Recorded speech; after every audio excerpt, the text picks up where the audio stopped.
Alors Moutoum, c'est un projet qui remonte à 3 ans. La société est créée depuis un peu plus d'1 an et on a lancé le site en version bêta depuis le 6 octobre 2014. Donc ça fait un peu plus de 6 mois qu'on est lancé et qu'on a pu valider les 2 modèles économiques et l'intérêt pour les utilisateurs. Et ça fait quoi alors? Le concept du site, c'est Ouais, c'est un site de prêt et d'emprunt d'objets entre particuliers. Ok. Donc on a nos bureaux, on est 6 sur le projet en ce moment, donc on a un graphiste, une community manager, 2 développeurs et Fred et moi en commerciaux. Juste ça m'intéresse. Un graphiste, Une community manager, une community manager et 2 développeurs 2 devs et nous 2, et les 2 business people. businessmen. 2 businessmen graphiques, 2 devs, un community manager, ok. Donc donc concrètement, ça me fonctionne comment? Enfin, c'est... Alors sur Moutoum, tout est basé sur la réciprocité. Donc ce qui va servir aussi à notre sujet et ce qui nous intéresse beaucoup, c'est que sur Moutoum, chaque action est finalement rétribuée avec une valeur d'usage. Donc c'est le Moutoum. Donc dès que on s'inscrit sur la plateforme, dès que je référence un objet, dès que j'en prête un, je vais gagner des Moutoum et c'est ces Moutoum qui me permettent finalement derrière d'emprunter des choses. Donc c'est aussi le premier modèle économique de la plateforme qui dit à un moment donné s'il manque quelques Moutoum, par exemple j'ai prêté un appareil raclette et je veux emprunter une paire de skis, je vais avoir une différence de valeur et je peux finalement soit contribuer à augmenter le trafic de la plateforme en mettant des objets par exemple pour gagner des points, soit je les achète. D'accord. Donc les gens peuvent, ils peuvent financer soit en contribuant en nature, enfin en objet, en action, Soit en jouant le soit jeu, ils mettent soit en payant. de l'argent. Et vous récupérez de l'argent, les fois où ils mettent de l'argent, et puis, ouais. Et on a un deuxième business model sur les entreprises où on va vendre des statistiques avec un éco-calculateur, donc un autre business B2B. L'idée, c'est quoi? C'est faire du data mining sur les échanges? Enfin, quel genre de boîte serait intéressé par ce genre de choses? Tout en fait. Le but, c'est de créer des communautés dans les entreprises, d'inscrire tous les salariés d'une entreprise pour qu'ils puissent se prêter et s'emprunter les objets du quotidien. Et on va générer des statistiques en fait pour boucler la boucle de l'économie circulaire. C'est-à-dire qu'on va avoir des statistiques sur le lien social qu'ont généré tous les objets et comment ça s'appelle? En fait, c'est ce qu'on vend aux collectivités et aux entreprises, c'est du lien social sur un territoire donné. C'est-à-dire qu'un grand groupe comme Castorama ou la Maïf, qui a un siège social de plus de 2000 voire 3000 personnes, finalement, qu'est-ce que personne ne se connaît. Et là, nous, on arrive avec une solution qui ne touche pas à leur cœur d'activité de prime abord et qui permet à la fois de sensibiliser leurs collaborateurs à l'économie circulaire, à l'économie circulaire, à l'économie collaborative, etc. Donc il y a un vrai enjeu RH en plus on est capable de mesurer donc cet impact social qu'on a. Et pour les collectivités territoriales, là on intervient carrément sur la mise en relation de tous les acteurs sur l'économie circulaire où on peut chiffrer quelque chose de beaucoup plus impactant en termes environnemental. Ok. Donc juste j'essaie bien de m'imprégner de l'idée. Vous vous dites, vis-à-vis du grand public et vis-à-vis d'un certain nombre d'acteurs, corporate ou collectivités, vous permettez aux gens de s'échanger les services et les produits. Enfin, plutôt les services, mais enfin bon, ça peut être des produits. C'est surtout des produits aujourd'hui. C'est plutôt les produits. Et ils échangent quoi alors concrètement? Appareil à raclette, ou matériel de cuisine, matériel de bricolage, matériel de sport et matériel culturel. On va, comme c'est complètement gratuit, on se prête des livres sur Moutoum, par exemple, qui a peu de valeur. Si louer un livre, ça a peu de sens. Se le prêter, par contre, gratuitement, ça en a. Juste pour comprendre, là, dans le cas d'un livre, par exemple, comment on price en Moutoum? Enfin, c'est quoi le mécanique qui décide du pricing? Parce qu'il y a quand même il y a un score Moutoum. Bien sûr, donc on a créé un algorithme pour avoir une valeur d'utilisation.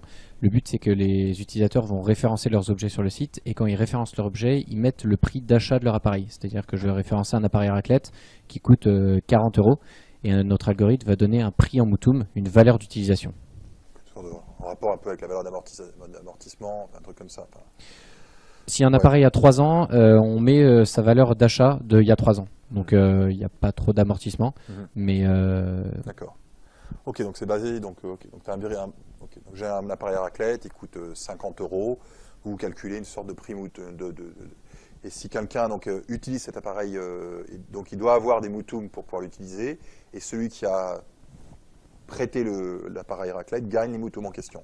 Exactement. Et les Moutoum, le site, donc Moutoum vous en donne gratuitement quand vous vous inscrivez, quand vous parrainez des amis et quand vous référencez les objets sans les prêter. Toutes ces actions, ça vous permet de gagner des Moutoum gratuitement pour pouvoir emprunter vos premiers objets gratuitement. D'accord.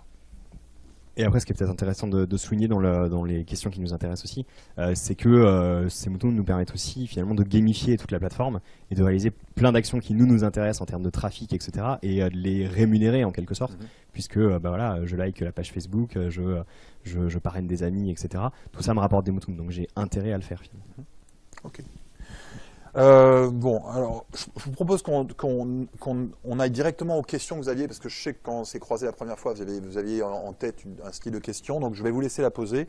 Ça se peut qu'à un moment, dans notre discussion, je revienne sur des trucs qui me sont venus à l'esprit quand vous m'avez présenté le projet, sur lesquels je pourrais vous le suggérer.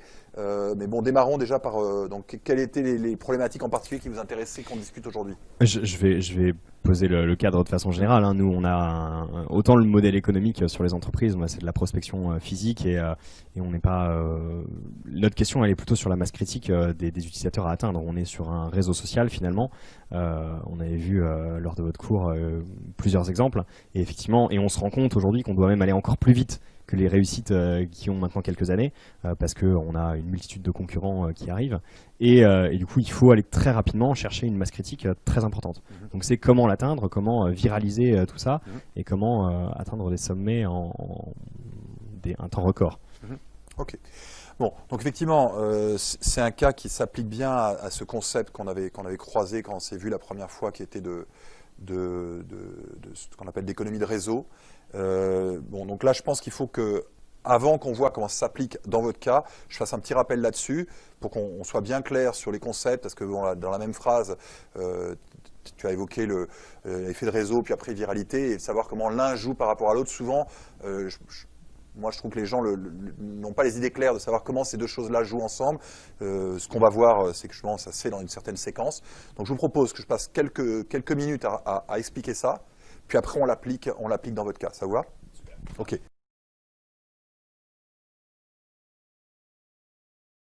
Donc, primer, ça veut juste dire une introduction rapide. On va essayer de le faire en quelques minutes. Network economics, donc c'est l'économie des réseaux. Juste au niveau historique, qu'on comprenne bien, c'est des choses qui ont beaucoup été étudiées ces 30 dernières années, 40 dernières années, depuis le moment où, en partie aux États-Unis, on a décidé de déréguler en particulier le marché télécom. Et quel était le problème? C'était de dire qu'il y avait AT&T qui était un énorme acteur, mais on se disait que cet énorme acteur peut-être pose problème sur le fait d'avoir de nouveaux acteurs qui pourraient être plus innovants. Et donc il y a eu toute une volonté au début politique de démanteler AT&T. Et quand on a voulu démanteler AT&T s'est débattu, ils sont allés au tribunal, et il y a eu beaucoup d'argent sur la table pour débattre, de dire mais pourquoi vous nous démantelez? Et le gouvernement a dû justifier que non, ce n'était pas des salles communistes, il le faisait pour des bonnes raisons, parce qu'il y avait dans ce marché des imperfections qui étaient liées à ce qu'on appelle des effets de réseau, qui bénéficiaient à AT&T et qui tuaient toute possibilité de nouvelles startups, pour que les nouvelles startups apportent quelque chose à ce marché. Donc il y a eu beaucoup de procès et il y a eu beaucoup de profs qui ont été convoqués à la barre pour discuter de cette question. Et donc, il y a eu l'émergence d'une terminologie bien précise. Donc là, je vais vous donner une terminologie. C'est pas que j'ai raison, ceux qui l'emploient en marché à tort et à travers ont tort. C'est juste qu'il s'avère qu'on a cet usage, un certain usage assez cadré. Et ça sera conceptuellement important quand on discute d'une boîte en particulier, d'être assez clair, de dire qu'est-ce que ça veut dire viralité, qu'est-ce que ça veut dire effet de réseau. Donc, on va beaucoup parler principalement de ces deux concepts. Alors, donc, première question. Si je vous dis viralité, qu'est-ce que ça vous inspire? Qu'est-ce que dans votre pratique de start-upper, ça vous dit quand on dit « Ah, il y a de la viralité » ? Je sais pas, du bouche à oreille, du buzz. C'est quelque chose qui va se transmettre assez rapidement. Donc effectivement, le réflexe quand on va parler de viralité classiquement, c'est on a l'instinct de se dire ça se transmet, il y a un aspect rapide, donc un aspect dynamique. On a parlé de bouche à oreille. Et là, ce qui va être intéressant, c'est de se dire, on va distinguer le bouche à oreille de la viralité. Et une raison importante, c'est que pour qu'il y ait du bouche à oreille, qu'est-ce qui est nécessaire? Qu'est-ce qu'il faut pour réussir le bouche à oreille? Et vous allez voir que la viralité est différente parce que justement, elle ne requiert pas ce truc-là. Il faut un sujet qui plaît à tout le monde. qui va plaire à la majorité pour qu'il puisse être transmis. Qu'est-ce qui fait qu'il y aura du bouche à oreille d'une personne A à une personne B? La raison pour laquelle elle en parle, pourquoi elle en parle? Parce que ça lui plaît et qu'elle veut le transmettre. Donc il faut déjà que le produit plaise. Donc c'est un point important, c'est que le bouche à oreille ne fonctionne que si la personne est A, assez motivée parce que le produit était bien bon, et deux, qu'en plus soit un produit qui s'y prête. Donc si je parle d'un produit d'hygiène intime, j'ai peut-être pas envie de parler du produit à l'autre personne, même si je suis content. Ou autre problème, c'est un produit excitant, mais dans le fond, il ne m'excite pas tant que ça, donc j'en parle pas. Donc on voit bien que le bouche à oreille est un mécanisme très particulier, qui est un mécanisme classique, qui a été étudié en marketing classique depuis longtemps, mais ce n'est pas la même chose que la viralité. Donc nous, ce qu'on va appeler viralité, c'est quelque chose d'assez différent du bouche à oreille, même si ça ressemble de loin. Donc là, il y a la définition qui est en anglais, qui peut paraître un petit peu obtus. Voilà ce qu'elle dit. C'est les cas où un usage additionnel du produit apporte plus de visibilité, de compréhension, de compréhension du produit. C'est-à-dire que là, on ne parle pas du fait que la personne est contente, qu'elle a envie d'en parler. Il suffit qu'il y ait usage. Est-ce que vous pouvez avoir une idée dans quel cas on va être en viralité et pas justement en bouche à oreille? Est-ce que vous pouvez me donner un exemple d'un scénario d'usage où on est en viralité, on n'est pas en bouche à oreille?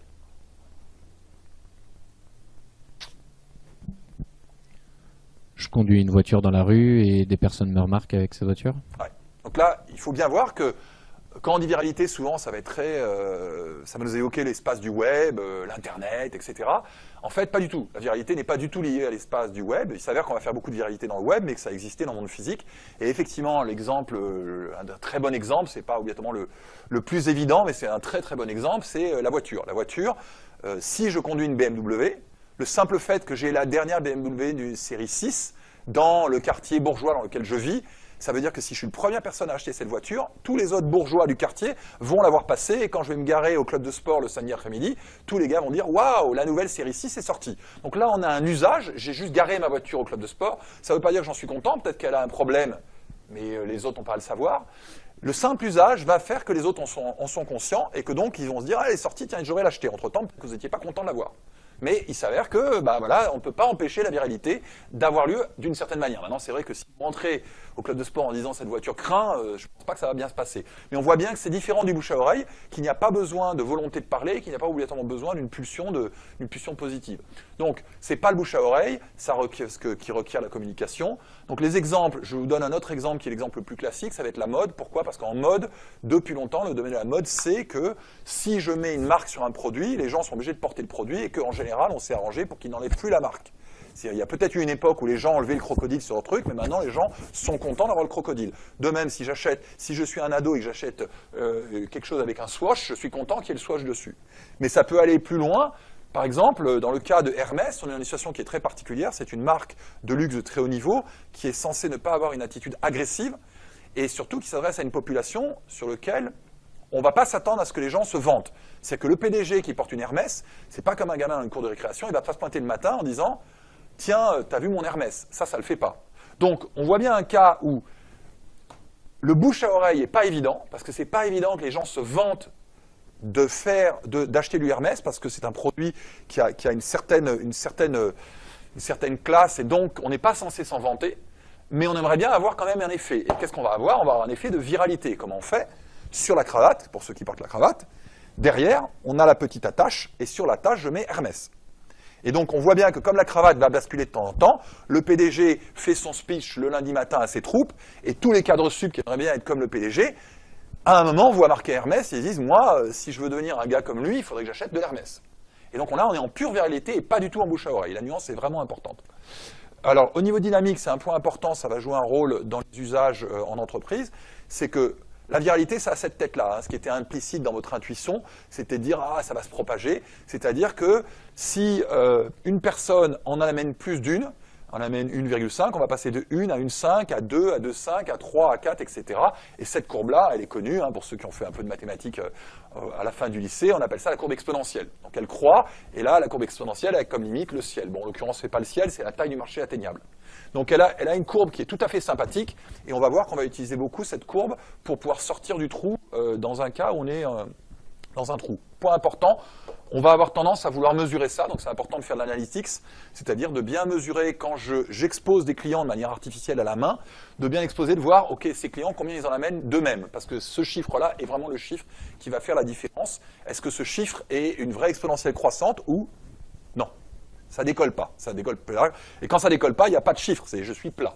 Ça se voit bien, hein, vous mettez un gars sur la table, s'il vous ramène moins qu'un gars, par exemple, je mets 100 personnes, elle ne me ramène que 80 personnes, ben c'est 180, 60, c'est 0. C'est le tonneau des Danaïdes. Alors, on a vu viralité, on passe à effet de réseau. Qu'est-ce que ça vous fait penser, effet de réseau? C'est plus compliqué celui-là.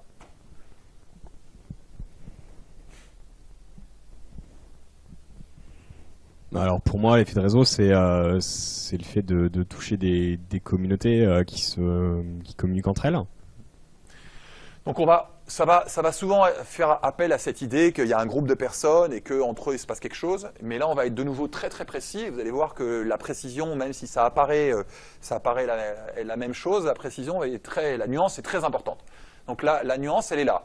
On va avoir une définition qui ressemble. Il y a marqué, alors là je vous la donne la définition, on va appeler effet de réseau quand un utilisateur additionnel, tout à l'heure c'était un usage additionnel, un utilisateur additionnel rend le produit, donne au produit plus de valeur. Donc ça paraît très concept comme définition, de dire ok, ça veut dire quoi cette histoire d'un utilisateur additionnel? Donc je vous donne un exemple, pour qu'on soit bien clair. Je vais vous donner l'exemple du fax. Ok, j'invente le fax. Je suis dans les années 60, on va dire que le fax a été inventé dans les années 60. J'invente le fax. Si je viens voir le public et j'ai le premier fax et que j'essaie de vous vendre le premier fax, quelle est la valeur d'usage au premier utilisateur d'avoir le premier fax?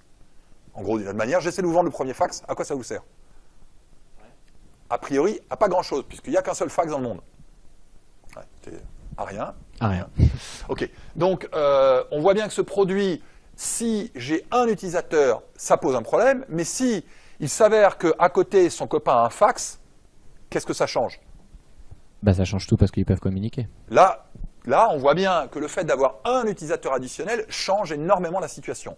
Donc, les produits qui ont des effets de réseau, c'est des produits où typiquement, on va le voir en partie au démarrage, mais on le verra derrière, où plus il y a de personnes, plus c'est utile. Donc les exemples, hein, là, ça va vous venir assez facilement. Les exemples, je vous donne un autre exemple avant de donner la dynamique. Ça va être par exemple Facebook. Qui a envie d'être sur Facebook si je suis le premier sur Facebook? Personne. Si je suis seul sur Facebook, ça n'a pas de fun. Maintenant, si je sais que si toutes les filles sympas sont sur Facebook et que tous mes potes qui discutent avec les filles sympas sont sur Facebook, moi aussi, je veux être sur Facebook. Donc on voit bien que l'addition d'utilisateurs rend le produit plus utile. Donc ça, cette définition qui ressemble à l'autre, c'est pour ça que les gens vont souvent la confondre, elle donne une dynamique qui est très différente. Et là, je vous la présente sous forme de graphe. Je veux qu'on soit bien clair parce qu'il y a beaucoup de gens qui font vraiment l'erreur là-dessus. Le petit problème, c'est qu'on n'est pas en exponentiel du tout. On est dans une situation où, en fait, au démarrage, je suis dans la pagaille parce que j'essaie de vendre les premiers fax, mais les gars ne veulent pas l'acheter parce que, bon, ils n'ont pas la chance obligatoirement d'avoir le gars à côté. Donc, même si j'offre 1000 fax à la planète, quand je vais voir le 1001e personne et je dis, tu sais, tiens, tu voudrais acheter un fax, il y a 1000 mecs qui ont un fax, ils vont dire, ouais, t'es bien gentil, mais enfin, moi, je les connais pas, ces 1000 mecs, donc j'achète pas le fax. Donc, vous pouvez très bien verser autant d'argent que vous voulez sur votre marché. Vous pouvez très bien, vous allez là, et puis, ça meurt. Vous allez là, et ça meurt. Et là, ce qu'on va avoir, c'est que la question, c'est combien faut-il ajouter d'utilisateurs pour que... Alors, pour que ce soit clair tout à l'heure, ce que je mettais, c'était le temps, et puis c'était le nombre d'utilisateurs. Là, ce que je mets, c'est au nombre d'utilisateurs, quelle est l'utilité, la valeur. Okay, donc, cette courbe, elle dit que, au début, 5, 10, 20 personnes, ça ne sert à rien du tout dans ce marché-là parce que c'est pas très intéressant pour les... Mais il y a un moment où quand j'ai assez de personnes dans ce marché-là, en fait, c'est quand même bien, là ça commence à être intéressant d'être dans le marché. Par exemple, il y a assez d'utilisateurs dans Facebook pour que je vienne dans Facebook. Ou il y a assez de gens qui ont des fax pour que j'ai envie d'acheter un fax. Et donc là, on franchit un seuil, et là en général, c'est vachement bien parce que là, c'était la galère, puis là, ça commence à... Et puis bon, tout le monde en vit, en général, jusqu'à ce qu'on atteigne encore une fois le marché atteignable. Donc les concepts importants par rapport à l'effet de réseau, c'est de voir, de comprendre que dans les phases amont, et on le sent bien en particulier autour de point 0, est-ce que j'ai envie d'être le numéro 1? Si on répond à la question non, je ne peux pas être le premier utilisateur de ce service, c'est souvent qu'on a un effet de réseau. Et on va avoir clairement une masse d'usage que moi j'appelle le mur de la mort, mais ce qu'on pourrait appeler une masse critique. C'est en dessous de laquelle le service ne sert pas à grand-chose, mais au-delà de laquelle le service, voilà, c'est super. Donc d'ailleurs, quand je vous dis ça, c'est un point important parce que la plupart des entrepreneurs font une erreur, qui est qu'ils écrivent leur business plan en supposant qu'ils sont là. Et pour aller là, ils supposent qu'ils vont mettre de l'argent de la table pour être là. Et puis ils disent, voilà, tout va être merveilleux, je vais être là, je vais faire des partenariats, tout le monde voudra de moi. Le vrai boulot de l'entrepreneur, c'est de franchir ça sans argent. Et je vous promets que la plupart des VC, ils n'ont pas envie de financer ce genre d'aventure. Donc pour vous, effectivement, entrepreneur, c'est comment réussir à franchir le mur de la mort. Ça va être ça la question. Donc là, je vous donne deux approches, parce que quand on va passer à l'application, ça sera ça qu'on va essayer de travailler. Deux approches pour franchir le mur de la mort. On va travailler par confinement ou on va travailler par un bootstrappé en viralité. Donc je vais expliquer ça, c'est un peu horrible comme terminologie. Le confinement, c'est quoi? C'est de dire, mais si ici, les premiers ne veulent pas l'acheter, est-ce que je ne peux pas m'arranger pour que ce groupe d'utilisateurs, entre eux, ait envie? Donc typiquement, par exemple, je pourrais me dire, j'ai aucun fax dans le monde, mais peut-être que je peux le vendre à 2 personnes, du moment que ces 2 personnes ont un lien. J'ai 2 personnes, par exemple, c'est un mari et femme, il y en a un des deux qui va vivre à l'étranger. Bon, maintenant, ils sont expatriés. Peut-être que d'avoir un fax, ça leur permet d'envoyer une lettre ou un dessin des enfants. Donc là, ça y est, j'ai un confinement et la taille du marché de confinement, c'est n égale 2.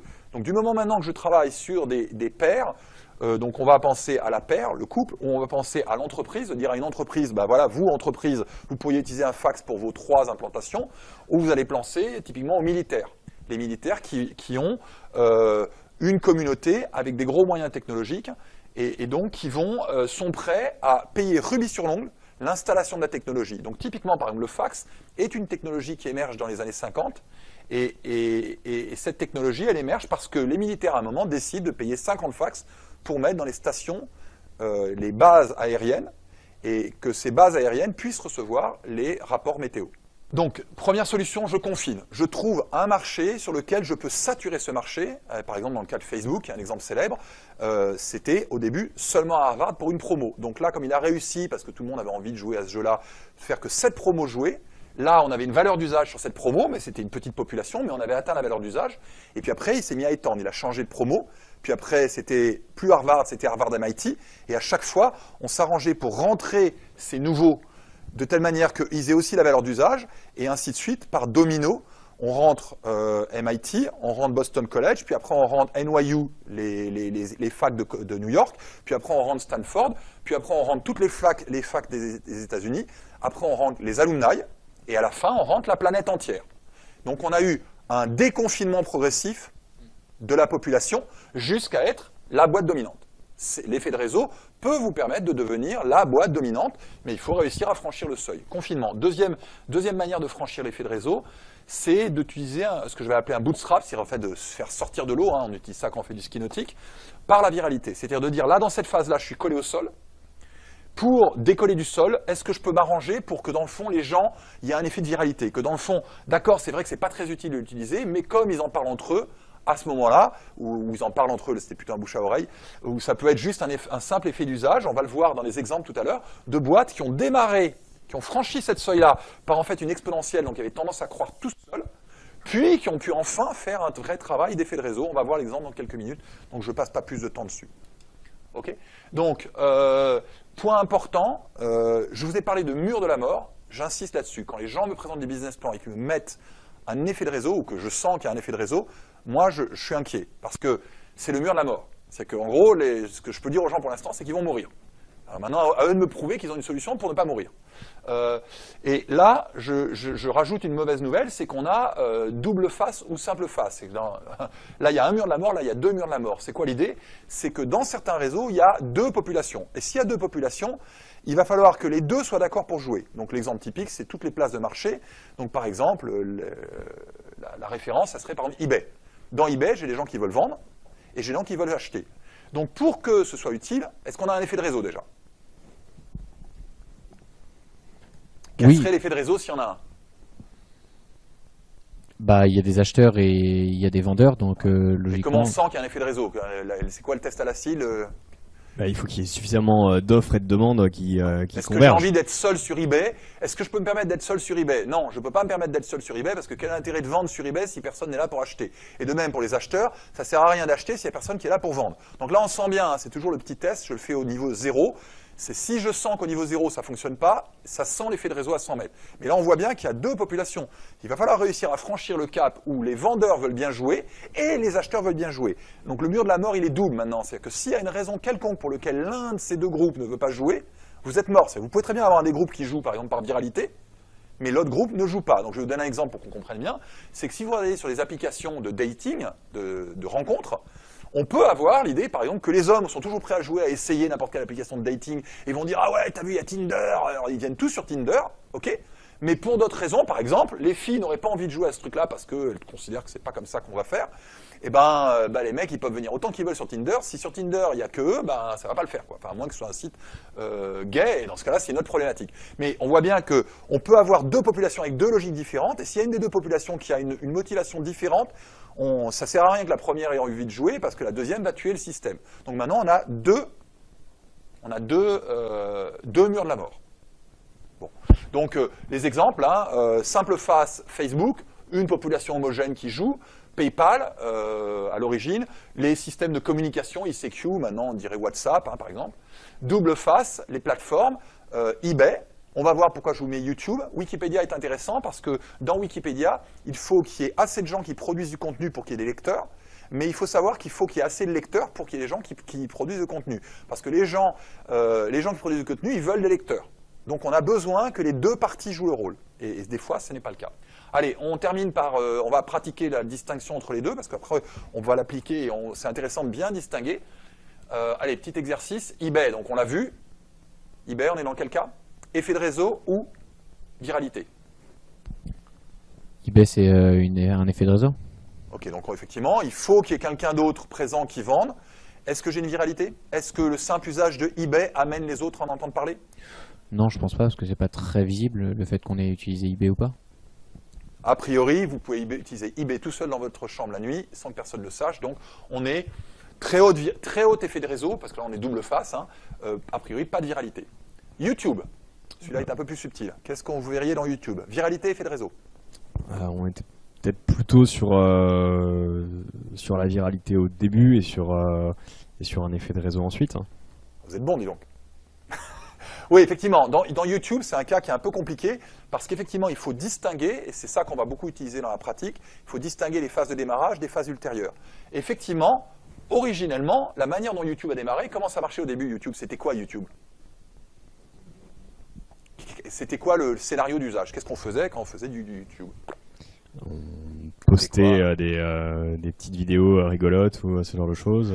Ça a commencé même avant la vidéo rigolote, ça c'est assez récent la vidéo rigolote. On a commencé en fait, c'était vraiment le bébé qui venait de naître. Je suis désolé, c'est une nuance importante, c'est que au début c'était genre j'ai une vidéo super importante, c'est quoi? Je suis allé à la maternité, j'ai pris la vidéo du bébé, où est-ce que je pourrais la mettre? On est en 2001, 2002, je ne me souviens plus quand est-ce qu'ils ont démarré, et mettre des vidéos en ligne c'était compliqué. Donc il y avait un mec qui a dit tiens, vous pouvez mettre une vidéo en ligne gratuite, alors les gens l'ont chargée, et puis qu'est-ce qu'ils ont fait? Ils ont envoyé l'URL à leurs amis.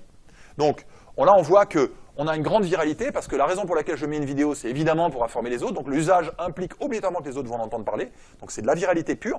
Par contre, on n'a pas d'effet de réseau. Et là, le point est important parce qu'il faut distinguer par rapport à eBay aujourd'hui. Pardon, YouTube aujourd'hui. Aujourd'hui, YouTube, c'est quoi? À quoi ça ressemble en fait? C'est presque un moyen de communication. Ouais, c'est une télé, c'est une chaîne télé. C'est comme une chaîne télé ou une chaîne de cinéma. D'un côté, il y a des gens qui ont du contenu, Canal+, Warner. De l'autre côté, il y a une foule de gens qui regardent du contenu. Et je suis la plateforme qui dit aux gens, allez, Vevo, Warner, mettez vos vidéos sur ma plateforme YouTube. Consommateurs, venez voir tout le contenu que j'ai. Donc là, on est en effet de réseau, parce que les gens ne viennent que si les autres sont là. La viralité, oui, on s'y attend, et c'est un point important, on ne passera pas beaucoup de temps aujourd'hui là-dessus, mais on s'attend à ce que quand les gens postent des vidéos, dans l'usage, ils en parlent, puisqu'on va le mettre sur Facebook de nos jours. On ne regarde plus une vidéo sans en parler sur Facebook, autrement on est un loser.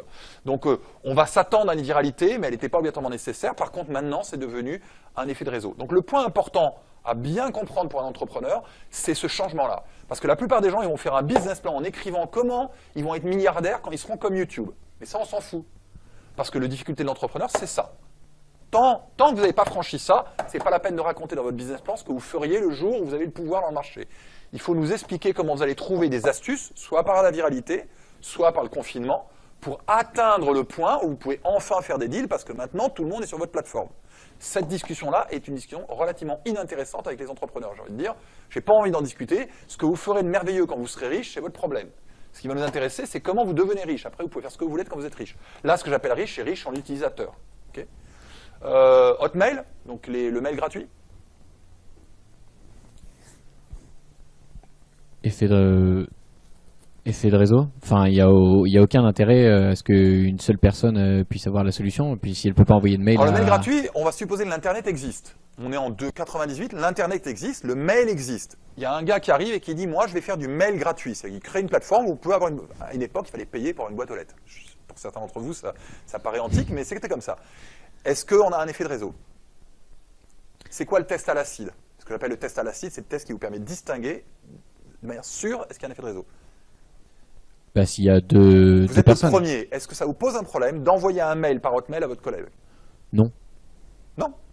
Vous pouvez ouvrir un compte sur Hotmail, vous êtes le seul et unique utilisateur d'Hotmail, vous utilisez un mail gratuit, vous envoyez un mail à vos collègues. Le mail existe, ce qui change, c'est que maintenant vous pouvez envoyer des mails par une plateforme de mail gratuit. Donc on n'est pas en effet de réseau, parce qu'on voit bien que vous pouvez être le premier utilisateur et vous pouvez rester le seul utilisateur, vous n'avez pas d'effet de réseau. Ok, donc pas d'effet de réseau. Est-ce qu'on a une viralité? Oui, je pense, parce que la personne qui reçoit un mail va vouloir montrer que c'est cool et l'envoyer à une autre personne. Alors, on est même sur l'usage du coup. C'est juste, par exemple, je mets c'est dans quoi ma l'usage? signature. On va regarder l'usage. Je mets dans ma signature Hotmail, enfin voilà, et du coup, qu'est-ce que Voilà. c'est? Donc là, il y a on une est à nouvelle, l'usage. Si une personne A envoie à une personne B, la personne B, à l'usage de la personne A, elle va avoir quoi? Elle va avoir a@hotmail.com. Donc vous êtes obligatoirement exposé à hotmail.com la phrase. Et comment ils ont fait à l'origine pour être sûrs, parce qu'ils voulaient être sûrs, donc c'était des bons.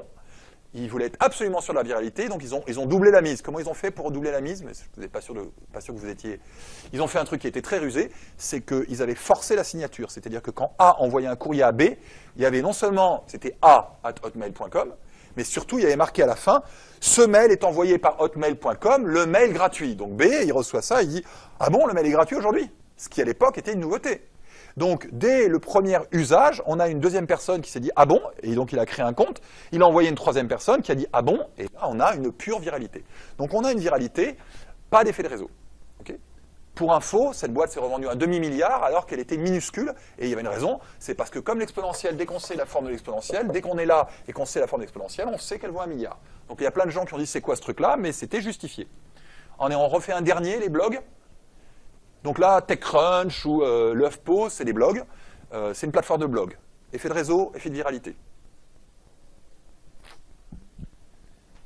Je dirais effet de réseau parce qu'il faut forcément qu'il y ait des lecteurs. Donc c'est-à-dire que si je crée mon blog et qu'il n'y a aucun lecteur qui va venir le voir, ça n'a aucun intérêt. Donc, ouais.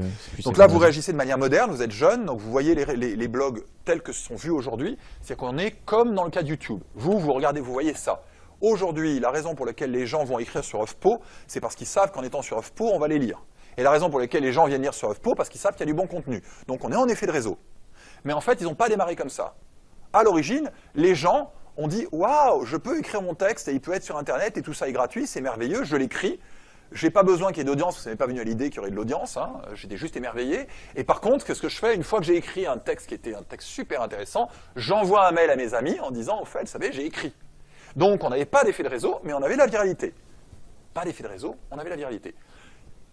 10 ans après, maintenant que sont devenues des plateformes importantes, eh ben, on a un énorme effet de réseau, c'est que le plus gros l'emporte, et on s'attend, comme dans le cas de YouTube, à ce que si effectivement les gens pondent un blog, évidemment, les trucs vont être référencés dans Facebook, donc il y aura de la viralité. Mais on voit de nouveau la même astuce, où en fait ce service sort de l'eau par la viralité, puis après utilise son pouvoir pour faire de l'argent une fois qu'il a des effets de réseau. Ok, donc où est-ce qu'on va chercher ça? On termine, dans les marketplaces, tous les endroits où on vend, vendeur-acheteur, donc là on est en double face en général. Donc on a eBay, on l'a vu, Craigslist, tous les services d'annonce, le Nasdaq par exemple, c'est ou le Paris Stock Option ou le New York Stock Option. C'est pourquoi? Parce qu'il y a un marché où je vends des actions et un marché où il y a des acheteurs d'actions, donc toutes les marketplaces. Les outils de communication, ICQ, Skype, il faudrait le mettre à jour avec WhatsApp, etc. Plus intéressant, plus exotique, tout ce qui est plateforme et standard. Donc par exemple Windows ou iOS et Android, ce sont des plateformes à effet de réseau parce que j'ai beaucoup de développeurs parce qu'il y a beaucoup de consommateurs et j'ai beaucoup de consommateurs parce que j'ai beaucoup d'applications développées par les développeurs. Donc j'ai un effet de réseau double face. Adobe PDF, pourquoi j'ai Adobe PDF? Parce que tout le monde a un reader et sait utiliser Adobe PDF, donc tout le monde produit en Adobe PDF. Et donc on a de nouveau une logique. Voilà. Et bien sûr les effets de réseau. pardon, les réseaux sociaux qui sont naturellement des plateformes à effet de réseau. Juste précisez-moi, donc, quel est le volume de trafic que vous avez? On a un petit peu moins de 2000 visiteurs par mois. 2000 visiteurs par mois. Donc, la raison pour laquelle je vous pose ça, c'est parce que implicitement, je suis en train de partir sur la viralité, mais avant qu'on explicitons bien le raisonnement. Votre service, il est quoi? Effet de réseau ou viralité? Clairement effet de réseau, parce Ok. que c'est du prêt d'emprunt d'objet. S'il n'y a pas de prêteur, il n'y aura pas de personne pour emprunter. Est-ce qu'on considère que c'est double face ou simple face? Pas tout à fait, je pense qu'on y a pallié en partie du moins sur le côté réciprocité, c'est-à-dire qu'on a transformé un prêteur en emprunteur et réciproquement. Donc, Parce qu'il y a le Moutoum au milieu, voilà, il y a donc le finalement message générique, je que suis tout les le monde, deux. on est tous. Je suis les deux. Donc normalement, vous avez essayé de limiter la possibilité qu'il y ait deux usages, un usage d'un côté qui a vraiment envie et puis l'autre qui dit non, moi j'ai pas vraiment envie, par exemple qu'on aurait C'est pu ça. avoir dans eBay. Il y en aura. Il y a des gens qui voulaient vraiment vendre, Voilà. puis il y en a d'autres qui disent moi je veux pas obligatoirement acheter. Là de dire soit on est tous des Moutoums, soit on est, enfin voilà, on est tous des On est tous Moutoums Moutoums, dans les c'est deux ça. sens. C'est exactement ça. Ok. Donc vous essayez d'éviter la double peine, ok. Mais bon, on a donc un vrai effet de réseau, c'est que les gens ne vont venir sur Moutoum que s'il y a du trafic Moutoum. Complètement. Que s'il y a des objets. Ouais. Mais finalement, la masse critique, elle n'est pas sur le nombre d'utilisateurs, elle est même sur le nombre Bah, d'objets. elle va être sur le nombre de G qui est quand même lié au nombre d'utilisateurs, enfin tout ça se mélange, mais enfin on va pas là. Ok. Donc vous êtes dans une situation qui est très claire, vous avez un effet de réseau, et l'effet de réseau c'est une mauvaise nouvelle. Quand ça marchera, ça vous donnera un énorme avantage de marché, parce que il faut savoir, hein, souvenez-vous ce qu'on discute dans cette vidéo, c'est à l'origine il y avait AT&T, c'est-à-dire qu'un gars qui a réussi à franchir l'effet de réseau, il a un monopole, il est indéplaçable. Il va pouvoir faire ce qu'il veut. C'est comme YouTube, ils peuvent maintenant aller voir la FIFA, ils peuvent aller voir qui ils veulent en disant « je suis YouTube, vous êtes obligé de traiter avec moi ». Donc de même, un jour sera « je suis Moutoum, vous êtes obligé de traiter avec moi ». Enfin, voilà, vous deviendrez incontournable. Mais avant qu'on arrive à cette étape-là du franchissement du mur de la mort, on est dans une position qui est difficile parce que tant que vous n'avez pas atteint la masse critique, le truc a tendance à retomber de lui-même. Donc là, les deux méthodes qu'on a évoquées dans la vidéo, c'est viralité, confinement. Donc on va regarder les deux brièvement. Viralité, donc ce que je vous recommanderais donc déjà, c'est est-ce qu'on peut la mesurer? Je vous recommanderais que vous réfléchissiez à des mécanismes de mesure. Au début, vous allez mesurer, vous allez vous rendre compte qu'effectivement, vous avez une viralité négative. En gros, vous le sauriez, si c'était parti en positif, vous le sauriez déjà. Vous le verriez dans vos courbes de trucs. Donc d'essayer de se faire une idée, de dire, tiens, à un moment, je fais une campagne mailing, j'injecte 1000 bonhommes dans le circuit, et de faire, on a ça pas mal pour les trafics de sites, de faire, et c'est comme ça que c'est représenté dans Google Analytics. Vous savez, c'est les fameux funnels comme ça, c'est les fameux funnels de transformation. Donc là, j'injecte X personnes en traficage, combien viennent vraiment? Ok, donc c'est une première transformation, donc il y a un premier taux de transformation. Ce qui va nous intéresser, c'est la transformation de combien crée quelque chose. Et puis il faudrait d'une certaine manière, il faudrait que ça déclenche, il faut qu'à un moment ce truc-là fasse ça. Et quand une fois que vous avez ce bouclage-là, vous devez mesurer de là jusqu'à là. Et de vous dire de combien j'ai de pertes, parce que pour l'instant, tant que ça n'a pas décollé, vous êtes en perte. Hein, vous avez injecté 100, vous n'en récupérez que 50. Enfin, pour l'instant, au début, sur toute boîte comme ça, on va plutôt être à vous en injectez 100 et vous en récupérez 12. Et encore, je suis gentil. Ouais, exactement. Je pense que vous allez et je suis pas étonné, hein, parce que c'est très instable. Donc, au début, c'est très dur, mais à un moment, vous trouvez la formule et voilà, 100 donne 10, et puis la fois d'après, ça donne 90, et on est au bord d'être les rois de la cacahuète. Donc, le but, c'est d'essayer de réfléchir en taux de transformation comme ça. C'est assez proche des outils d'analytique que vous avez sur votre site, mais d'essayer de dire, voilà, de passer sur du traficage et de voir, le plus dur à mesurer, ça va être sûrement celui-là, de se dire, de lier une notion de G des trucs, comment ça crée du trafic. Et ça, c'est pas trivial. Pourquoi je parle de ça? C'est parce que si vous voulez de la vérité, il faut ça. Ou alors, vous allez vous débrouiller pour injecter le trafic par une autre manière. Vous débrouillez. Oui, c'est surtout que je pense qu'il faut partir localement, c'est-à-dire de bien géolocaliser. Je prends vraiment l'exemple de Moutoum. C'est de bien géolocaliser pour avoir, pour que ce soit pertinent sur un endroit précis. Et ensuite, voilà, pouvoir avoir un effet de réseau. Donc là, on est tenté de parler de viralité, mais en fait, on peut aller de l'autre, et c'est ce que tu es en train de faire. On peut aller sur l'autre, qui est la question du confinement. Okay, c'est-à-dire de dire, implicitement, quand tu dis localement, on essaie de se dire, bah, il y a une communauté, je vais essayer de faire que sur cette communauté, ils ont tellement compris qu'ils en parlent, que ça rentre dans la conversation, et que donc là, j'ai un effet qui est quasiment naturel, et que maintenant que c'est devenu un outil normal, je vais pouvoir tout doucement ouvrir les portes, et puis il y en a d'autres qui vont venir. Donc en fait, c'est l'autre stratégie. En fait, nous, on joue sur les deux tableaux, c'est-à-dire que l'injection qu'on fait, elle se fait localement pour qu'on puisse finalement travailler du confinement derrière. C'est-à-dire qu'on va faire une opération coup de poing sur une communauté précise, sur une école par exemple, et derrière travailler la viralité sur cette école-là. Et donc le confinement, puisque très rapidement, je vais avoir quelques personnes qui se connaissent déjà à moitié et qui vont pouvoir se prêter et s'emprunter des choses rapidement sur un espace réduit. Bah, au niveau de l'instinct, moi je suis d'accord avec vous. Hein. C'est-à-dire que celui-là, c'est bien beau, on en parle, on le mesure, autant qu'on peut le mesurer, mais en l'occurrence, il n'est pas là, il n'est pas là. Bon, on va pouvoir regarder ce qu'on pourrait faire pour l'augmenter, mais souvent, voilà. Et par exemple, Facebook, bon, il avait une certaine viralité, mais fondamentalement, le fond de sa stratégie implicite, elle était en confinement. C'est-à-dire qu'il s'est arrangé pour qu'il y ait une première communauté, en l'occurrence une école, on est bien d'accord, qui l'utilise. Et une fois que cette première communauté l'a utilisé, je dirais, la viralité s'est faite naturellement à chaque fois qu'il a ouvert les portes. Donc, effectivement, on va revenir à celui-là. Restons sur celui-là, ce qui est effectivement votre point de départ stratégique. Donc là, vous faites quoi? Vous travaillez sur les écoles, c'est ça? On travaille sur beaucoup de communautés différentes, mais ce qui doit être intéressant pour nous, effectivement, c'est très intéressant de savoir finalement combien on a besoin d'injecter, donc combien de temps et d'énergie on a besoin de consacrer sur une communauté géographique pour savoir derrière quel retour on a. Et voilà, et c'est toute la question, je pense. Le problème de ce raisonnement-là, c'est qu'il il va nous déprimer énormément. C'est parce qu'au démarrage, tant que vous n'avez pas passé une viralité positive, de toute façon, c'est le tonneau des Danaïdes. Quoi que vous ayez, de toute façon, ça meurt. Bon, alors là, ça meurt assez violemment actuellement. Quand vous injectez 1000 mecs, vous récupérez 3 transactions qui donnent pas grand monde. Qui donne 3 visites. Ouais, non, nous, alors l'avantage qu'on a, c'est que le passage, une fois qu'on a converti les utilisateurs et qu'ils ont référencé les objets, c'est ça qui est très difficile. Mais une fois qu'ils ont référencé les objets, on a un taux de transformation je suis passif sur la plateforme, j'ai référencé quelques objets à je suis utilisateur réellement et j'utilise. On a un taux de transformation qui est considérable. Ouais. Donc là, ça c'est intéressant parce qu'effectivement, même ce schéma-là qui est déjà assez compliqué, parce que le fait qu'il y a déjà 3-4 chiffres plus un bouclage qui n'est pas évident à voir, en fait, la réalité, elle est encore plus compliquée parce qu'effectivement, il y a la notion d'être visiteur, il y a la notion d'être créateur, mais est-ce qu'on va passer par un schéma qui est visiteur-créateur, soi-même acheteur, et étant acheteur, mine de rien, on alimente ce truc-là, donc il y a un schéma qui est assez compliqué. On aime bien la complexité.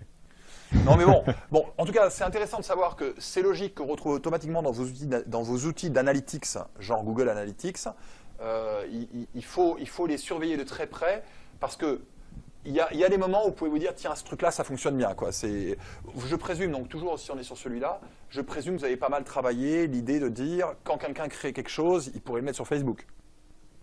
Bien sûr. Ça, vous tous les réseaux sociaux, etc. Mais bon, tout est connecté. Bien voilà, donc je ne vous demande pas le chiffre. Bon, effectivement, après, ils le font à un certain taux. Le problème, c'est que ce chiffre, il est embêtant parce que tant que la boîte n'est pas validée, qu'on n'a pas une acceptation sociale et que les gens comprennent, ils ont tendance à ne pas le mettre parce qu'ils pensent que les autres ne comprennent pas et donc on se mord un peu la queue, quoi. Oui, c'est clairement une éducation de marché, je pense. Là, pour l'instant, c'est de convaincre les gens que c'est cool de parler de ça, Exactement. Y compris de le mettre sur son post Facebook. Après, il y a un peu de viralité sur le côté innovant et gratuité. C'est-à-dire qu'on crée un nouveau mode de consommation qui me permet d'avoir accès à plein d'objets autour de moi. Et sur Paris, où on commence à avoir quelques objets, mine de rien, même s'il n'y a pas grand-chose, même si on n'est pas du tout dans l'usage qu'on pourra avoir une fois que le mur de la mort sera passé, j'arrive sur le site et aujourd'hui, depuis pas très longtemps, mais depuis peu, les utilisateurs qui arrivent sur la plateforme nous disent « Ah mais c'est génial, moi je pensais ne rien trouver » et en fait j'ai trouvé des choses, pas forcément exactement ce que je cherchais, mais on a, je pense, un petit côté viral sur le côté innovant, le fait que les gens ne s'attendent pas à ce que ce soit aussi simple d'emprunter quelque chose gratuitement à quelqu'un qu'ils ne connaissent pas.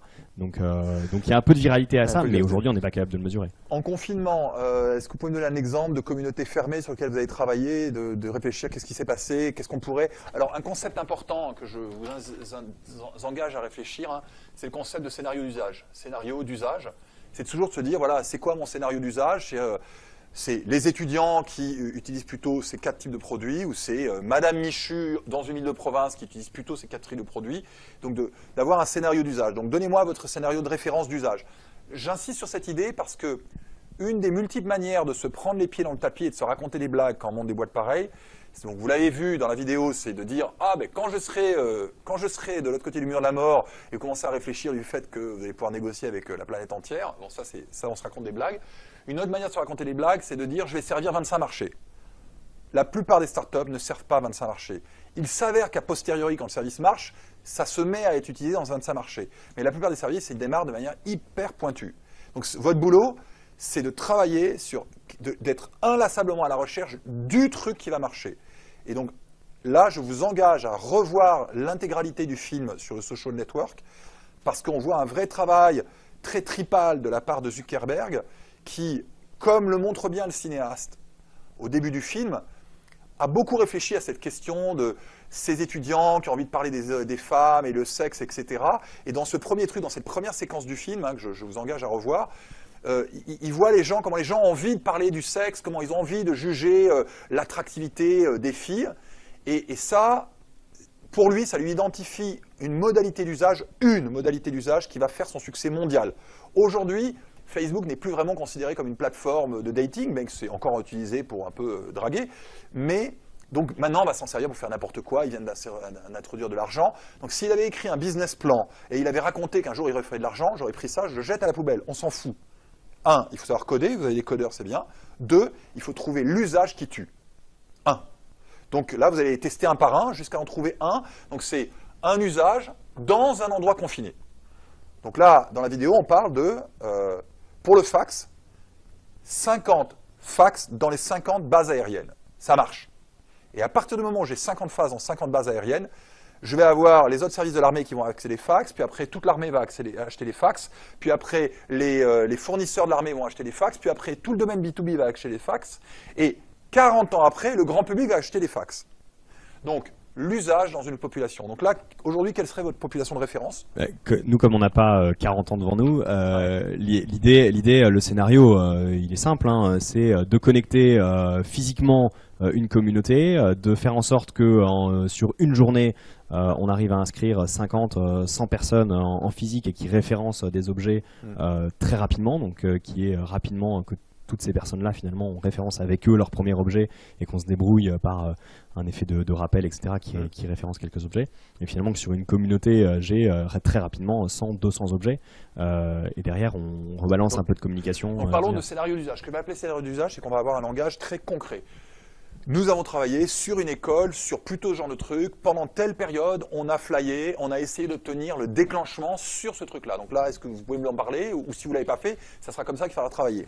Exactement. Donc on l'a pas encore fait. Le but, ça va être à faire. Le but, c'est de trouver un ambassadeur. Je vais prendre l'exemple d'une école. Donc je trouve un ambassadeur sur une école qui va être chargé d'inscrire un maximum de monde. Nous, on va y aller aussi la journée avec des flyers, avec une petite activité pour essayer d'inscrire un maximum de monde. Que toutes ces personnes référencent le plus d'objets possible et que ce soit pertinent d'aller sur le site quand on est une de ces personnes parce qu'il va y avoir plein d'objets à proximité. D'accord. Donc là c'est là où c'est intéressant. Dans votre raisonnement, on est à peu près bon. Ça, je ne suis pas très enthousiaste. Ok, l'ambassadeur. Ok. Ce que je veux dire par là, c'est que le scénario d'usage sur une communauté. Donc moi, ce que je vous engage à faire une fois qu'on aura fini et que vous allez réfléchir à ce qu'on a fait, c'est de vous dire, ok, on va en tirer 3-4, pas pour les faire tous. Votre but, c'est de tester. On est en ligne, on est en entrepreneuriat, on explore. Donc vous devez trouver un certain nombre de scénarios d'usage plausibles, de les ranker et de vous dire, ok, on en tente un, on essaie de le saturer. Donc là, dans le film sur Zuckerberg, ce qui se passe, c'est que lui, il a eu la chance de faire le truc en amont avec l'histoire des photos, là, et il sait que s'il y a un peu de sexe et des photos, ça part comme un dératé. Donc après, il y a l'histoire avec les frangins, et puis il monte son service, il sait que ça va partir. Donc vous devez dire, bon, qu'est-ce qui aurait la chance de partir? Donc on a parlé des écoles, il faut essayer de réfléchir de manière assez large, donc vous devez faire un brainstorm, de trouver 3-4 scénarios possibles. Donc les écoles, pour chacun, dans l'usage, il y a non seulement c'est quoi le périmètre fermé, réfléchissez aux outils, aux objets. C'est-à-dire que là, de vous dire, ok, dans les écoles, je pense qu'ils vont échanger les fers à repasser, ou dans les écoles, ils vont échanger leur laptop, ou dans les écoles, ils vont échanger, j'en sais rien. À vous de le trouver, parce que ça va vous dicter votre mode d'action et votre mode de pénétration. Celui-là, ça ne m'amuse pas énormément, parce que je veux dire que quand vous réfléchissez à ça, là, vous êtes en train de partir, c'est comme une explosion nucléaire. Vous devez faire démarrer le truc, donc ça va être à vous de le faire. Enfin, je dis ça de manière, bon, ok, très bien, mais genre, vous allez vous dire, c'est mon premier scénario, voilà, c'est l'école, c'est pour les faire repasser, nous allons y aller, les 6 boîtes de gens de la boîte, et notre première manière de leur parler, ça va être la fête de l'école, et on va être là pendant 15 jours, et pendant 15 jours, tous sur le pont, on va tabasser cette communauté. Le but, c'est de voir si oui ou non, on atteint ce qu'on va appeler la valeur d'usage dans cette communauté. Ok, dans une école donnée, vous allez choisir celle qui vous plaît, ça peut être votre école ou une autre école parce que vous plaît, et puis de dire, ok, c'est plutôt faire à repasser ordinateur, on fait la liste, on fait les flyers pour ça, et on lâche plus. Ce que j'appelle ne plus lâcher, c'est pour ça que j'étais pas fanat de ça, c'est quand vous travaillez en scénario d'usage, vous en tant que fondateur, vous devez être sur le terrain, et vous devez comprendre pourquoi votre scénario ne fonctionne pas. Donc c'est pas à quelqu'un d'autre de le faire, vous devez vous être sur le terrain. Non, bien sûr, l'ambassadeur est plus d'assurer un suivi derrière, c'est-à-dire qu'après les 15 jours, il faut animer la communauté. Ouais, alors, moi, de mon expérience, ça veut dire que moi, j'avais monté une boîte de réseaux sociaux. Très honnêtement, vous allez le voir assez rapidement. D'ailleurs, dans le film Facebook, on a revu ça ensemble, donc ça prend combien de temps pour lui de le savoir? Souvenez-vous-en, dans le film. Bah, moins d'une nuit, parce qu'il met une nuit à coder. Dans la première séquence d'ouverture, on voit qu'en une nuit, il voit que ça explose. Vous n'avez pas besoin de passer des semaines et des semaines et des semaines. Je dirais, il faut le faire assez, mais ok, une école, 3 trucs, j'y vais. Pendant 15 jours, nous sommes tous là, y compris avec l'aide de bonhomme. C'est pas gênant de vous faire aider, c'est pas la question. Mais si l'usage ne démarre pas là le premier jour ou le deuxième jour, vous devez continuer à circuler dans les couloirs et vous, fondateur, c'est votre boulot. C'est comme en Silicon Valley, vous devez vous mettre derrière l'utilisateur et dire mais pourquoi t'as pas appuyé sur le bouton? Pourquoi t'as pas appuyé sur le bouton? Et lui dire mais t'as un fer à repasser, ça t'intéresse pas d'échanger fer à repasser? Et là, le client, pour la raison pour laquelle je vous prends à la gorge là-dessus, c'est parce que il ne faut pas déléguer les mauvaises nouvelles. Okay, si les utilisateurs, en fait, si vous pensez que les mecs ont envie d'échanger les fers à repasser à l'école, mais qu'en fait, les utilisateurs n'en veulent pas du tout, il faut que vous voyez dans la gueule, quoi. Il faut que les utilisateurs, ils disent, écoute, t'es gentil, tes flyers, on les a vus, mais bon, en fait, dans le fond, moi, j'ai pas envie de paraître pour un loser en essayant d'échanger mon fer à repasser. Donc, il faut que ça vous prenne à la gorge de vous dire, waouh, on a un problème, ce scénario ne fonctionne pas. Et on le saura assez rapidement, je pense. On le sait déjà, les fers à repasser, ça ne marche pas dans les écoles. Vous avez probablement implicitement déjà testé ça. Ouais, et là, il faut le pas refaire. Implicitement, nous, on a été présents dans les écoles déjà, voilà. Et on continue, bien sûr. Donc là, je pense qu'au niveau des moyens, vous agissez de la bonne manière. Moi, je retravaillerai d'autres scénarios d'usage, des séquences courtes. J'identifie la communauté, j'identifie les produits. Je tabasse. Tabasser, ça peut vouloir dire le bon moment, le flyer adapté. Pas très longtemps, parce que, enfin, je veux dire, combien de temps?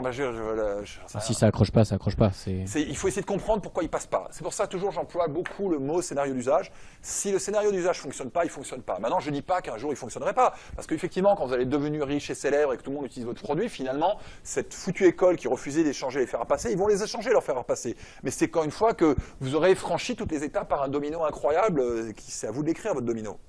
Donc moi, je regarderai de manière large le périmètre des scénarios. Donc les écoles, on en parle classiquement, vous l'avez fait. Regardez les clubs j'en sais rien moi, allez-y, brainstormez. En province, des femmes, c'est du tricot, c'est des agriculteurs, c'est des gens qui font de l'équitation. Toutes les communautés en fait. Toutes les communautés, essayez de vous dire. Moi je vous donne un exemple. Moi quand j'avais monté ma boîte, on avait fait un réseau social, donc avant Facebook, et on était implicitement dans le raisonnement, hein. Tout le monde a cette intuition-là. Moi par exemple, on était allé faire du flyer, enfin comment on dit déjà là.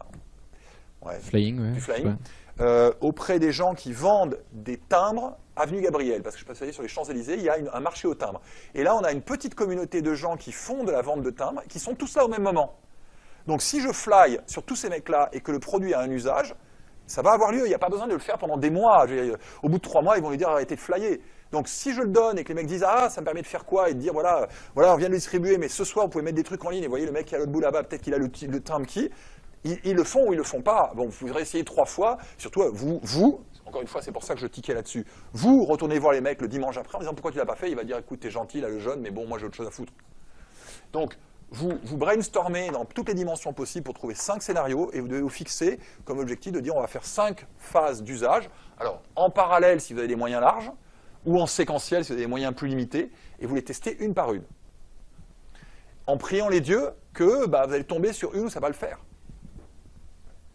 Et là, on rentre dans ce qu'on pourrait discuter une autre fois, si on refait une séance ensemble, de tout ce qu'on a en effectuation, hein, les théories, qui est de dire, ce qui va sûrement se passer, c'est que vous allez avoir scénario 1, usage 2, usage 3, usage 4, ça vous amène dans 6 mois. Vous n'avez toujours pas un décollement, il n'y a aucune des communautés qui commence à booster, mais peut-être que là, il y a ce qu'on appelle une surprise. Donc je voudrais qu'on termine sur un aspect positif. En supposant même que tous ces scénarios merdent, l'aspect positif, c'est que vous pouvez avoir une communauté qui dit « Écoute, moi, ton truc, là, je ne veux pas m'en servir pour les faire repasser, tu étais bien gentil de croire qu'on avait besoin de ça, mais par contre, votre service, c'est ce qui ne permettrait pas de faire ça. Je ne sais pas ce que c'est ça. Okay » Donc ce qu'on va dire en logique lean et en effectuation, c'est que vous devez aller sur le terrain, vous devez vous attendre à ce que ça ne marche pas comme vous le voulez. Il faut s'attendre à des surprises et être à l'écoute des surprises. C'est pour ça que je tiquais là-dessus. C'est parce qu'ils vont vous dire « Non, ça, je ne le ferai pas, mais… » Et tout est dans le « mais ». Quel est ce « mais » ? Est-ce que ce « mais » est capturable par vous ? Alors, ça peut être capturable d'en dire « Ah purée, on n'y a pas pensé, mais en fait, voilà, ok, on va refaire un scénario. » Et c'est le même produit, même scénario. Ça, là, vous avez de la chance, vous n'avez pas besoin de changer de plateforme. Mais ça peut être « Bon, en fait, ok, on ne va pas y arriver là, mais par contre, on est une bonne équipe, on a une bonne technologie. » Et les mecs nous disent, sur ce genre d'application, si vous aviez ça, alors ça. Et là, encore une fois, c'est pour ça qu'il ne faut pas envoyer d'ambassadeur, c'est à vous de sentir tripalement, si vous le dites pour vous faire plaisir, pour vous dégager, ou si vraiment le mec dit, non, je suis désolé, toi tu pensais qu'on avait un besoin, mais en fait on ne l'avait pas, je suis désolé, hein, on n'a pas le besoin. Par contre, non, là je suis sérieux, on a vraiment un besoin. Donc là, vous allez commencer à avoir du jugement, qui est le vrai jugement de l'entrepreneur, de vous dire, non, non, non, là je pense qu'ils ont un vrai besoin. Okay, c'est légitime dans une première phase d'un premier projet de le jeter en l'air et puis mais là, vous allez dire, il faut rentrer dans la boucle. Quelle va être la bonne nouvelle qui va vous amener soit sur une variante de votre projet, soit sur un projet qui est assez substantiellement différent. Donc là, il y a plus 6 mois de développement pour faire un truc sur lequel vous dites, bon, là, le gars, vous allez dire, ok, très bien, je reviens dans 6 mois, mais tu as intérêt à le prendre, mon produit. Hein. Mais que là, il faut trouver une manière de le sentir, de vous dire, je suis sûr que si je leur amène ce produit-là, qui est une variante substantive, mais pas négligeable, mais faisable, là, pour le coup, il va y avoir un usage, et ça y est, on va pouvoir enfin faire là, le bon usage, et puis. Ou une viralité, c'est-à-dire que j'ai plus le problème de confinement. Là, vous avez un problème de confinement. Vous êtes obligé de confiner pour l'instant, tant que vous avez un problème d'effet de réseau. Je ne sais pas si ça vous éclaire, hein, de cette réflexion, si ça vous... Non, tout à fait. Ça va dans la continuité de notre réflexion. Sur la manière de phaser votre projet dans les mois qui viennent, de vous dire, on prend tant de scénarios, on les fait en parallèle, on se donne tant de mois, on est bien à l'écoute. Et on reste ouvert à la possibilité que peut-être qu'on aura épuisé 6 scénarios, en fait, pas de chance, ça arrive. Hein. Mais par contre, il y en a peut-être un sur lequel on commence à sentir un peu ce qu'on cherche, hein, qui est de dire le client le veut. Parce que c'est ça le problème. Hein. Ouais, aujourd'hui, des scénarios, on en a 3 ou 4 déjà qui vont être testés là, dans les prochaines semaines, qui nous prennent des temps différents, donc on peut mettre en parallèle. Donc ça permettra de faire des Il faut vraiment travailler fort, parce que comme on a un effet de... Le mot confinement, il vient de l'énergie nucléaire. Hein. En énergie nucléaire, hein, l'idée, c'est qu'on fait démarrer l'explosion nucléaire. À un moment, on compresse les atomes, et quand c'est démarré, c'est démarré. Quoi. Donc là, il faut vraiment mettre de l'intensité pour être sûr de donner toutes les chances que les mecs ont compris. Donc plus la communauté est petite, plus on peut la tabasser, plus on a de chances que si ça devait marcher, ça marcherait. Donc encore une fois, Facebook, c'est ça. Il a que 400 mecs. Il a réussi à envahir la planète avec un début, une communauté confinée. On voit dans le film, il y a les murs. C'est une communauté confinée à 400 personnes, ce qui est un vrai miracle. On commence à 1000 sur Paris, ça devrait aller. Donc, mais ça peut être en province, parce qu'on peut avoir des effets de confinement qui sont très particuliers, des fois, dans des régions, etc. On a testé un peu sur vraiment des zones rurales, et pour l'instant, ça n'a pas du tout pris. Donc, Combien de temps on a passé? Je crois qu'on va arrêter, parce qu'on s'était donné un certain temps. Ouais. Une question brûlante? On va faire en sorte de ne pas prendre le mur de pleine face. Mais non, vous allez contourner le mur, vous allez passer par en dessous du mur, et puis on vous reverra derrière un autre mur à un moment ou à l'autre. Bon, super. Du coup, on compte sur toi pour référencer quelques objets. Absolument, je l'essaierai. Moi, j'ai fait des services comme ça, donc je serais curieux de voir comment ça fonctionne. Avec plaisir. Bon, bonne chance à vous. Merci.